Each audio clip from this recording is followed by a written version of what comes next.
જય શ્રી કૃષ્ણ મિત્રો. તો હમણાં હાલમાં અધિક માસ ચાલી રહ્યો છે.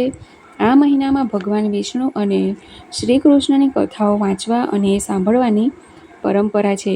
અહીં શ્રી કૃષ્ણનો એક એવો પ્રસંગ જાણીશું જેમાં ભગવાન પર મણી ચોરી કરવાનો આરોપ લાગ્યો હતો. ભગવાન કેવી રીતે નિર્દોષ સાબિત થાય એ જાણીશું. તો મહાભારતમાં ભગવાન શ્રી કૃષ્ણએ દ્વારિકા નગરી વસાવી હતી.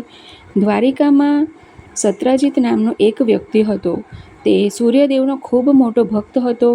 તેની ભક્તિથી પ્રસન્ન થઈને સૂર્યદેવે તેને એક ચમત્કારી મણી આપી હતી, જેનું નામ હતું સમયંતક મણી.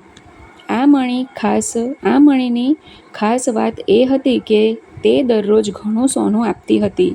આ કારણે સત્રજીત ખૂબ ધનવાન થઈ ગયો હતો. એક દિવસ શ્રી કૃષ્ણએ સત્રજીતને કહ્યું, જો આ મણી રાજકોષમાં રાખી દેવામાં આવે તો તેનો લાભ આખી પ્રજાને મળશે. રાજ્યના કાર્યોમાં પણ ધનનો ઉપયોગ થઈ શકશે.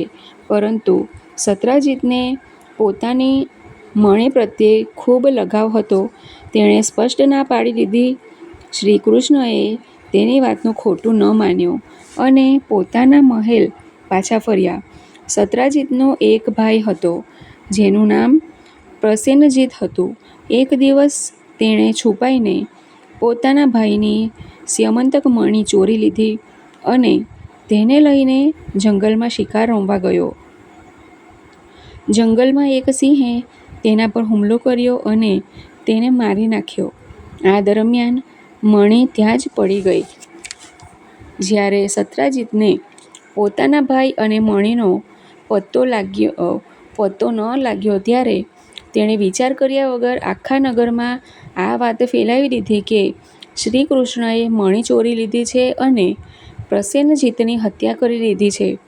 ધીમે ધીમે લોકો પણ આ જ માનવા લાગ્યા. શ્રી કૃષ્ણ પર ચોરી અને હત્યાનો ખોટો આરોપ લાગ્યો. આ વાત સાંભળીને શ્રી કૃષ્ણએ નક્કી કર્યું કે સત્ય બહાર લાવવું જરૂરી છે. તેથી તેઓ પોતે મણીની શોધમાં જંગલમાં ગયા. જંગલમાં તેમને સિંહના પંજાના નિશાન દેખાયા. આગળ જતાં તેમને હાડકાનો ઢગલો મળ્યો. ત્યારે તેઓ સમજી ગયા કે પ્રસેનજીતને સિંહે મારી નાખ્યો છે. શ્રી કૃષ્ણ આગળ વધ્યા અને મણીની શોધ કરવા લાગ્યા. થોડે દૂર તેમને એક ગુફા દેખાઈ. ગુફાની બહાર કેટલાક બાળકો ચમકતી મણીથી રમી રહ્યા હતા. શ્રી કૃષ્ણ સમજી ગયા કે આ જ સ્યમંતક મણી છે. તે ગુફામાં જામવંત રહેતા હતા. જ્યારે શ્રી કૃષ્ણ અંદર ગયા ત્યારે બંને વચ્ચે ભયંકર યુદ્ધ થયું. ઘણા દિવસો સુધી યુદ્ધ ચાલતું રહ્યું. છેવટે જામવંતે ઓળખી લીધું કે શ્રી કૃષ્ણ કોઈ સામાન્ય વ્યક્તિ નથી.